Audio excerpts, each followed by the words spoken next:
Assalamualaikum warahmatullahi wabarakatuh. Perkenalkan, nama saya Wardatus Soleha, NIM E2019-1138. Saya dari Prodi Perbankan Syariah 3. Di sini saya dari kelompok 6 akan menjelaskan materi bab 6 mengenai menganalisis pasar konsumen. Saya sebagai pemateri pertama akan menjelaskan tentang pengaruh perilaku konsumen. Apa saja sih yang bisa mempengaruhi perilaku konsumen ini? Tentunya banyak faktor yang bisa mempengaruhi perilaku konsumen ini. Di antaranya yaitu yang pertama ada faktor budaya. Budaya adalah adat istiadat, akal, pikiran yang merujuk pada pola pikir seseorang. Subudaya ini meliputi kebangsaan, agama, terus kelompok, ras, dan juga wilayah geografis. Beragamnya subbudaya ini akan membuat perusahaan merancang program pemasaran untuk melayani mereka. Dalam tahun-tahun belakangan ini, banyak perusahaan-perusahaan yang mengambil keuntungan dari strategi pemasaran multi budaya ini. Semakin banyak negara akan beragam pula budayanya. Dengan begitu, banyak kampanye pemasaran yang membidik target budaya tertentu untuk menyebar dan berpengaruh positif terhadap kelompok lain. Yang kedua ada faktor sosial. Faktor sosial ini terdiri dari kelompok referensi dan juga peran dan status.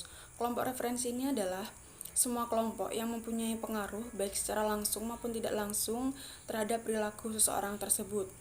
Beberapa dari kelompok ini termasuk dalam kelompok primer, yaitu dengan siapa seseorang itu berinteraksi dengan apa adanya dan secara terus-menerus dan tidak resmi seperti kepada teman dan juga keluarga.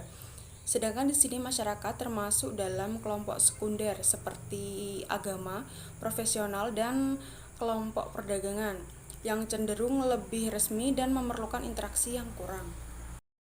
Kelompok referensi ini mempengaruhi anggotanya setidaknya melalui 3 cara, yaitu yang pertama, mereka akan mengenalkan perilaku dan gaya hidup yang baru kepada seseorang tersebut, lalu kemudian mereka akan mempengaruhi sikap dan konsep diri mereka, lalu kemudian mereka akan menciptakan tekanan dan kenyamanan yang dapat mempengaruhi pilihan produk mereka. Kemudian ada peran dan status. Orang cenderung berpartisipasi dalam banyak kelompok seperti keluarga, klub, dan organisasi. Dengan begitu akan menjadi sumber informasi penting yang dapat membantu mengidentifikasi posisi seseorang dalam tiap kelompok di mana ia akan menjadi anggota berdasarkan peran status. Yang ketiga ini ada faktor pribadi. Yang pertama ada usia dan tahap siklus. Selera kita dalam memilih makanan, pakaian, dan lain sebagainya seringkali berhubungan dengan usia kita. Konsumsi ini juga dibentuk oleh siklus hidup, keluarga, jumlah usia, dan jenis kelamin dalam rumah tangga dalam kurun waktu tertentu. Tahap psikologi ini bisa menjadi masalah, misalnya seperti orang tua tidak selalu tetap dan berubah sepanjang waktu. Di sini pemasar juga harus memperhitungkan kejadian dan transisi hidup yang penting dalam pernikahan, kelahiran, sakit, pindah, dan lain sebagainya untuk memunculkan kebutuhan baru. Yang kedua ada pekerjaan dan keadaan ekonomi. Di sini pemasar akan berusaha mengidentifikasi kelompok pekerjaan yang mempunyai peminat di atas rata-rata terhadap produk jasa mereka. Bahkan mereka akan mengantarkan produk mereka kepada kelompok pekerjaan tertentu.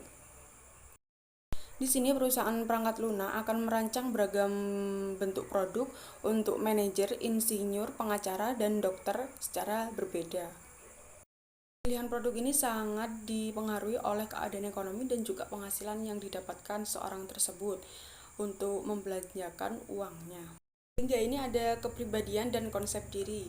Yang dimaksud dengan kepribadian adalah sekumpulan sifat psikologis manusia yang menyebabkan respon yang relatif konsisten dan tahan lama terhadap rangsangan lingkungan. Kepribadian juga menjadi variabel yang berguna dalam menentukan merek konsumen. Konsumen sering memilih dan menggunakan merek yang mempunyai kepribadian merek dan konsisten dengan konsep diri mereka. Namun ada juga konsumen yang memiliki pengamatan diri yang tinggi dan ia lebih cenderung memilih merek yang kepribadiannya sesuai dengan situasi konsumen saat itu. Mungkin cukup itu penjelasan dari pemateri 1, kurang lebihnya saya mohon maaf. Wassalamualaikum warahmatullahi wabarakatuh.